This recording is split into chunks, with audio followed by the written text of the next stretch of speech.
Ako, I don't care kasi I am standing where I am and I know who I am. Hindi ako naepektuhan. Silang naepektuhan. Silang lugi.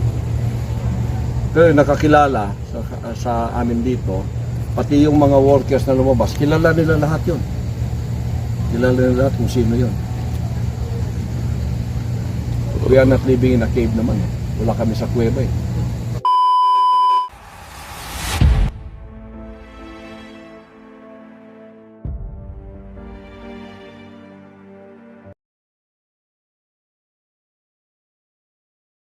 Actually, kilala namin yung nag-accuse kay Pastor. Sa una kami na parang same batch kami.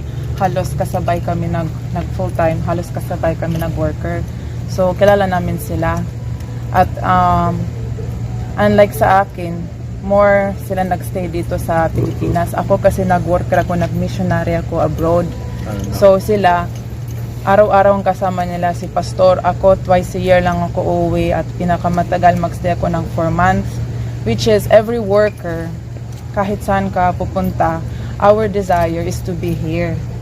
Pero syempre dahil malaki ang gawain, pinadala kami sa iba't ibang bansa. So ang masabi ko lang na talaga, palad sila na kasama niya si Pastor araw-araw. At kung masasabi nila na na-rape na sila 2012, 2013, bakit 2021 lang sila umalis? Which is hindi na siya ma-reconcile ang kanilang statement. At nagbalik-balik At pa. nagbalik-balik sila.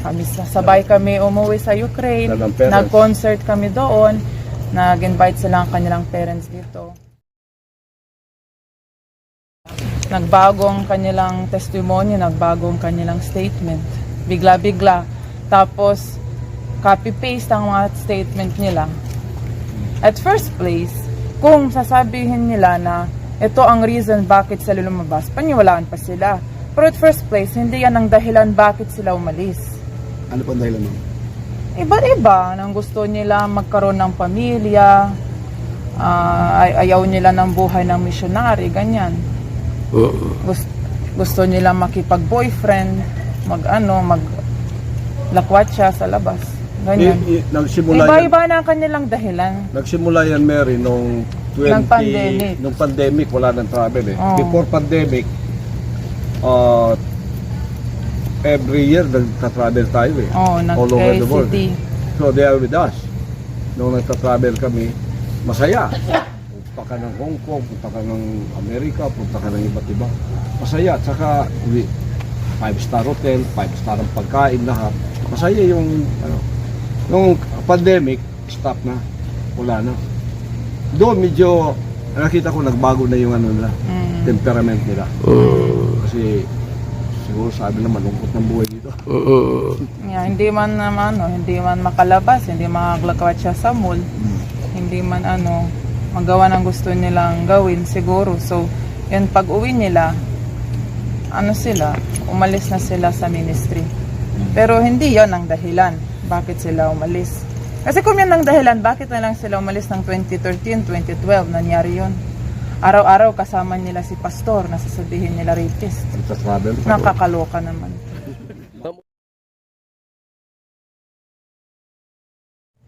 Ano naman, ang witnesses na galing dito, kami mga worker, kilala kami sa kanila. So, dapat, para maging fair, pakinggang both sides. So, we've heard their testimonies. Bakit hindi nila nalang mag-introduce at mag-invite na taga dito na mga workers na ilang dekada, mga faithful workers sa kingdom, para maging fair ang laban. At alam na namin, sa kanilang statements, hindi man sila ma-reconcile ang kanilang statements. At tinatago nila ng identity nila, nakilala naman namin sila. So, para maging fair, dapat pakinggan din kami. Filipinos, kahit hindi nila kilala si Pastor, they will have, the ball in their hands to decide, But now, I think it's very unfair na parang they're trying to ruin Pastor's reputation. At nakikita namin yun sa mga video, sa Congress, sa testimony ng mga alias na yan. So, kaya mga worker din, kami mismo nag-volunteer na magawa ng vlogs namin. Para i-ano din namin, we will open up our sides so that people will have, two sides of the story.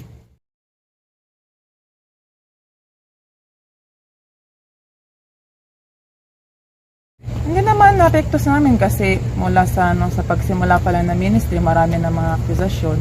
Lalo na yun na global at very blessed talaga ang ministry. So napaka-malaki ang gawain ng kingdom. International na, lalong-lalo meron ng sariling media.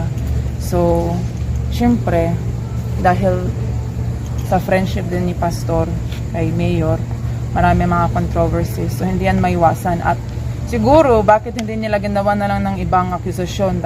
Dahil yun ang pinakamalaswang na akusasyon na pwede gawin sa isang tao para maruin ang kanyang reputasyon at credibility. Yun ang masabi ko. Ang kabila. Hindi dumikit yung mga akusasyon na killer, murderer, land grabber, kulto. Wala yun eh. Pero ito, if they want to ruin your reputation, talaga yung gagawin, rape. Lalo na, minor, rape. Masakit yun. Saka didikit yun. O, ako, I don't care kasi I am standing where I am and I know who I am. Hindi ako naepektuhan. Silang naepektuhan. Silang lugi. Pero nakakilala sa amin dito, pati yung mga workers na lumabas, kilala nila lahat yun. Kilala nila lahat kung sino yun. We are not living in a cave naman eh. Wala kami sa kuweba eh. O, nasa TV, nasa lahat. Ay yung mga nakusa na yun, umawit pa sa kwaryo, nagsosolo pa yun. Meron man na-rare na ang saya-saya. At 7 years, babalik-balik ka.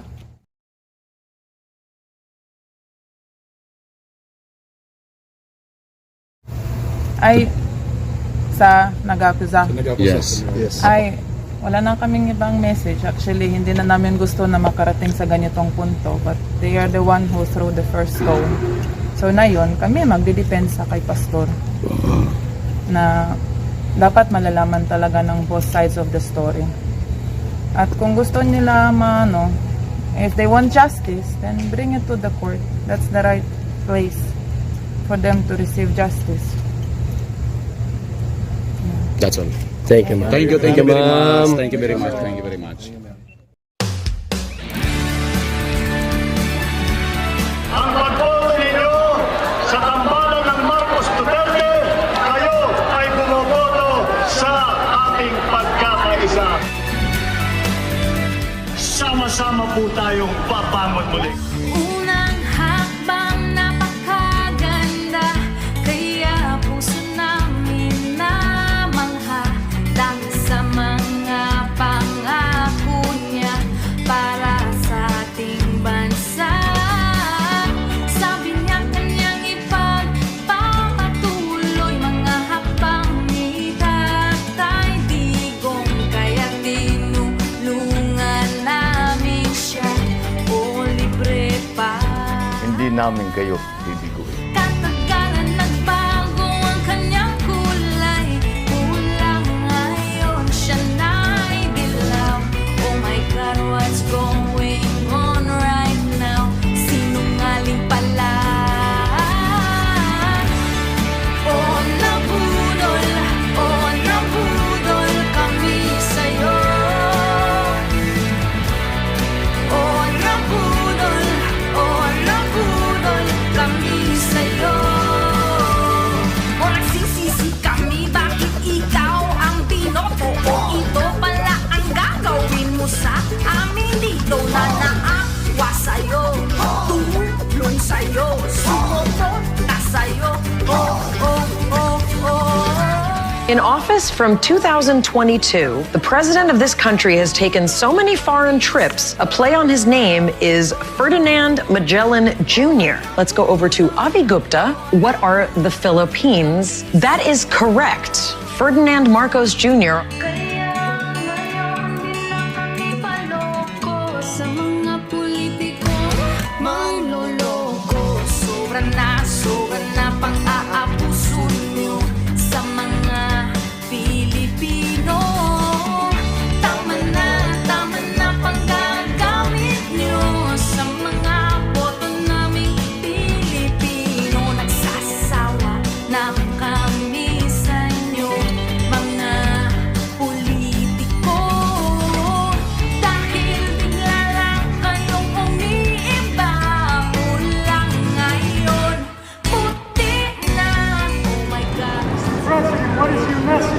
China! Sinungaling pala. Oh, napudol kami sa'yo.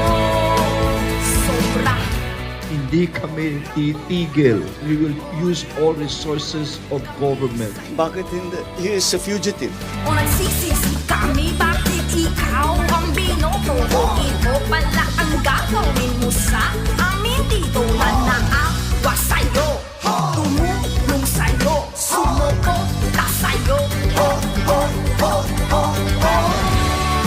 Oh, napudol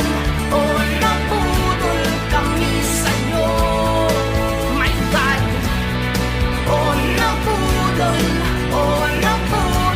kami sa'yo. Magsisisi kami, bakit ikaw ang binoto ko? Ito pala ang gagawin mo sa amin dito. Manaawa sa'yo, tumulong sa'yo, sumuko na sa'yo. Oh, oh, oh, oh. Pilipinas, mahal ang bigas! We hate drugs. Palapit na tayo sa aking pangarap na mag 20 pesos.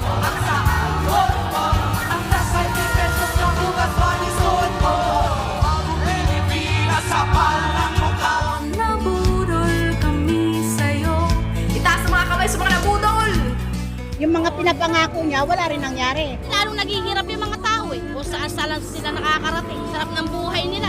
Kaya Pilipino, wag na nating iboto ang mga sinungaling at mga abusado. Tayo na magkaisa para sa ating bansa. Tayo na, tayo na, tayo na.